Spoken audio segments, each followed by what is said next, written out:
बिस्मिल्लाहिर्रहमानिर्रहीम। अस्सलाम वालेकुम नाज़रीन, आप देख रहे हैं उस्मान कसाना यूट्यूब चैनल। आज मैं आपके साथ एक ऐसे बुज़ुर्ग की स्टोरी शेयर कर रहा हूँ जो कश्मीरी रहनुमा हैं। तकरीबन पूरा मकबूजा कश्मीर, आज़ाद कश्मीर और पाकिस्तान, अगर मैं ये कहूँ कि पूरी दुनिया उनके नाम से वाकिफ़ है तो गलत नहीं है। सैयद अली गिलानी ये हुर्रियत रहनुमा हैं। ये पाकिस्तान के साथ मोहब्बत करने वाली उस कश्मीरी नस्ल के सुरखैल थे जो अब आहिस्ता आहिस्ता दुनिया से जा रही है। सैयद अली गिलानी चंद दिन कबल दुनिया से रुखसत हुए। ये पाकिस्तान के साथ मोहब्बत करने वाले बल्कि आशिक पाकिस्तान थे। इनका ताल्लुक़ सोपुर से था। ये मकबूजा कश्मीर की उस वादी से, उस इलाके से ताल्लुक़ रखते थे जो खालिस कश्मीरी हैं, जो कई नस्लों से कश्मीर में रह के कश्मीर को अपना वतन और कश्मीर को अपनी मोहब्बत करार देकर अपनी जानें वहाँ निछावर कर रहे थे। अगर अली गिलानी की बात करें तो 50 साल से ज़ायद उन्होंने पाकिस्तान की मोहब्बत में और कश्मीर की आज़ादी के लिए जद्दोजहद में गुजारे हैं। सैयद अली गिलानी 1929 में पैदा हुए और उसके बाद अपनी वहाँ से मकामी इब्तदाई तालीम हासिल करने के बाद ये तशरीफ़ ले आते हैं लाहौर में। पंजाब यूनिवर्सिटी ओरिएंटल कॉलेज से इन्होंने तालीम अपनी मुकम्मल की और यहाँ पर ये जमात इस्लामी के बानी मौलाना मौदूदी के साथ अटैच हो गए। उनकी फ़िक्र को अपना लिया, उनकी सोच से हम आहंगी इन्होंने समझ कर पाकर फिर मौलाना मौदूदी को फॉलो किया और कश्मीर में जाकर जमात इस्लामी से वाबस्ता हुए। कुछ अरसा ये जमात इस्लामी के प्लेटफॉर्म से दीनी और मिली खिदमात सर अंजाम देते रहे, मगर बाद में इन्होंने अपनी एक अलग सियासी जमात बनाई। और अगर मैं ये कहूँ तो बिल्कुल मुनासिब है कि सैयद अली गिलानी ने एक नई फ़िक्र अपनी नौजवान नस्ल को दी, ऐसी फ़िक्र कि कश्मीरियों में आज़ादी की तड़प पैदा कर दी, कश्मीरियों में आज़ादी की जद्दोजहद को एक एज़ाज़ बना के रख दिया। और 5 दहाइयों तक अगर ज़ाहिरी जिस्मानी ज़ौफ़ और कमज़ोरी की बात करें तो वो अगर बीमार भी हुए उनका मौक़िफ़ हमेशा तंदुरुस्त व तवाना रहा। अभी चंद दिन कबल उनकी वफ़ात हुई है तो वो अपनी वफ़ात से कबल तकरीबन 1.5 साल तक वो बिस्तर अलालत पे रहे।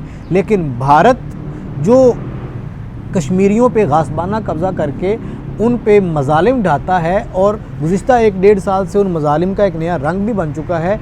अली गिलानी की आवाज़ से भारत किस कदर ख़ाइफ़ था, इनकी जिद्दोजहद से, इनके मौक़िफ़ से किस कदर ख़ाइफ़ था, अंदाज़ा इस बात से लगाइए कि सैयद अली गिलानी की वफ़ात होती है। रात के वक्त उनकी फ़ैमिली के लोग उनकी तजहीज़ व तकफ़ीन का बंदोबस्त करने का अभी सोचते हैं, वो भी प्लान कर रहे हैं, सोच रहे हैं, मशवरा कर रहे हैं। वो भारत जो दुनिया की एक बड़ी जमहूरियत होने का और बड़ी ताकत होने का दावेदार है, आए रोज़ वो लोगों पर चढ़ाई करने की बातें करता है और अपने बड़े बड़े मंसूबों और बड़े बड़े ख्यालात का इजहार करता है। उस भारत के बुज़दिल नेता, हुक्मरान इस कदर नीचे उतर आए अपनी हरकतों पर, घटिया हरकतों पर, कि सैयद अली गिलानी की मैयत से भी खौफजदा हुए। एक 92 साला बुज़ुर्ग बूढ़ा जो ज़िंदगी में भी नहीफ़ है, कमज़ोर था, उसकी मैयत से खौफजदा पूरा भारत हुआ और उनकी मैयत को छीन कर ज़बरदस्ती तदफीन करवाई भारतीय फ़ौज ने बंदूकों के साए में। पूरे मकबूजा कश्मीर में कर्फ्यू लगा दिया गया, लोगों को घरों में मुक़य्यद कर दिया गया, उनकी फ़ैमिली को उनसे दूर कर दिया गया और कश्मीरी नौजवान जो धाड़े मार मार के रो रहे थे, जिनका सोर्स ऑफ इंस्पिरेशन, जिनका एक आइडियल इस दुनिया से रुखसत हुआ था, वो कश्मीरी नौजवान भी एक मुक़य्यद जगह पे, एक महदूद जगह पे रह के सिर्फ सोग मना रहे थे अपने बुज़ुर्ग रहनुमा की रुखसती का। भारत ने ये भोंडी हरकत करके अपने तय ये समझा कि शायद हुर्रियत की एक आवाज़ को, आज़ादी के एक इस्तियारे को हमने मनो मट्टी तले दबा दिया है। लेकिन उनका ये बातिल ख़याल, ये ख़याल बातिल उसी वक्त खाक में मिल गया जब पूरी दुनिया के मीडिया में भारत की मजम्मत शुरू हो गई। पाकिस्तान की हुकूमत ने तो अपने यहाँ पर जो भारत का नाज़िमुल उमूर है उसको तलब करके खारजा ऑफिस में, फ़ॉरेन ऑफिस में उससे पूछगछ की, अपना एहतजाज रिकॉर्ड करवाया कि भारत ने इतनी भोंडी हरकत की। लेकिन जहाँ तक ताल्लुक़ है अली गिलानी की वफ़ात का, उनकी रुखसती का और उसके बाद ज़बरदस्ती तदफीन का, मकबूजा कश्मीर की नौजवान नस्ल ने इसका क्या असर लिया। अब पूरा कश्मीर गली गली में अली गिलानी की आवाज़ से भरा हुआ है। उनकी मैयत खामोश है, उनकी कब्र खामोश है, लेकिन उनका मौक़िफ़ इतने ज़ोरदार अंदाज में कश्मीर की गलियों में गूंज रहा है कि लोग गली गली अली गिलानी को सिर्फ याद नहीं कर रहे बल्कि अज़म का इयादा कर रहे हैं कि हम अली गिलानी जैसे फौलादी जद्दोजहद के अज़म को लेके अपनी मंजिल को ज़रूर पाएंगे। और मंजिल उनकी क्या है?